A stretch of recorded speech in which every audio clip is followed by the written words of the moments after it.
General Fernandes, Jorge Soros também dizia neste artigo que ele escreveu que ele avaliava em 50% a probabilidade da zona euro se dividir. Isto é o quê? Ficam os ricos sem os pobres? Bem, isso aí começa a sair longe demais e daqui a bocado começámos a falar da desintegração da União Europeia. Eu antes ainda gostava aqui de responder à Marisa sobre a questão da doutora Manuela Ferreira Leite. Se o governo do Partido Socialista a tivesse escutado, nós não estávamos a caminhar para o abismo como estamos, e ela foi das primeiras, aliás, a alertar para a questão de não se avançar para investimentos públicos megalómanos, porque essa não era a forma, para a questão da dívida pública. Mas não era isso que eu me estava a referir. Ela efetivamente tentou fazer um negócio com títulos de dívida pública e com o mesmo... Sim, mas a questão da Grécia tem a ver com o se ter andado. É uma coisa que não pode acontecer. Também, não é? Exatamente. Não se pode esconder o déficit.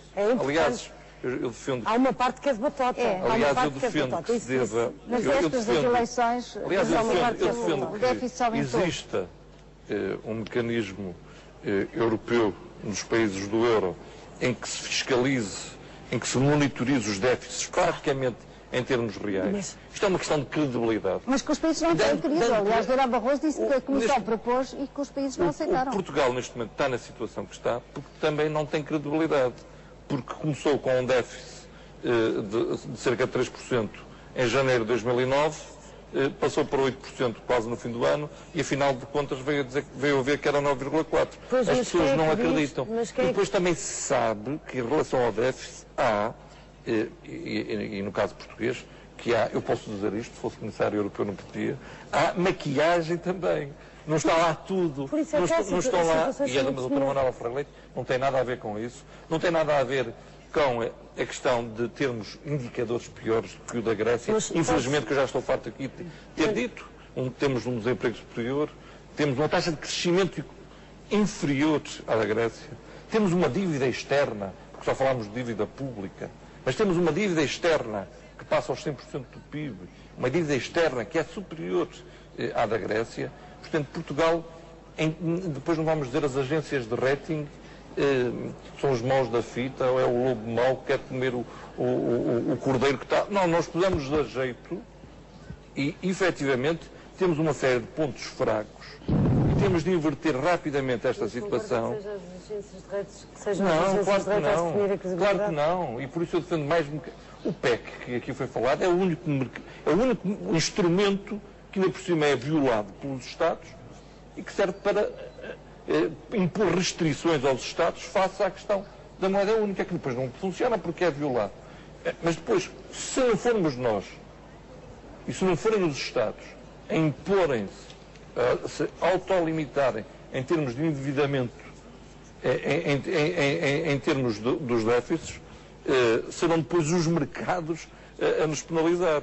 E veja-se o que nos pode acontecer quando estamos altamente endividados, se é uma questão de credibilidade, mais uma vez, se o preço dos juros da nossa dívida e se os CDS, os Credit Default Swaps, subirem, podemos efetivamente entrar numa situação de bancarrota.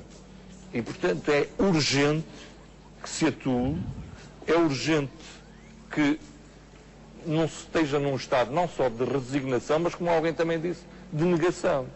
Não adianta estar a varrer o lixo para baixo do tapete, há que atuar rapidamente, porque se não forem os governos a atuar, vão ser os mercados a atuarem, a obrigarem os governos depois a atuarem com custos para as populações. E por isso eu digo e insisto na questão de se reduzir a despesa em tudo aquilo que é possível, a questão dos salários vergonhosos de gestores públicos que ganham não sei quantas vezes aquilo que o Presidente da República ganha é inadmissível, e depois limitar, não nos baixos salários, mas nos altos salários, os crescimentos, reduzir a despesa pública em áreas que são possíveis, como por exemplo na questão da saúde, entrar também no lado do crescimento, e aí temos, conforme já afirmei, muito dinheiro à nossa disposição e era urgente, muito urgente, injetá-lo na economia. Agora não é com o TGV que se consegue uma injeção rápida de dinheiro na economia. E depois, no fundo, seguir a estratégia 2020, com um crescimento inteligente, com um crescimento sustentável, com um crescimento inclusivo, e que Portugal também aposte na investigação científica, aposte na formação, aposte a sério na educação. Não podemos ter as taxas de abandono escolar que temos. Tem que concluir. E considero que nós temos forma de dar a volta a isto, mas começamos a ter pouco tempo para dar a volta a isto.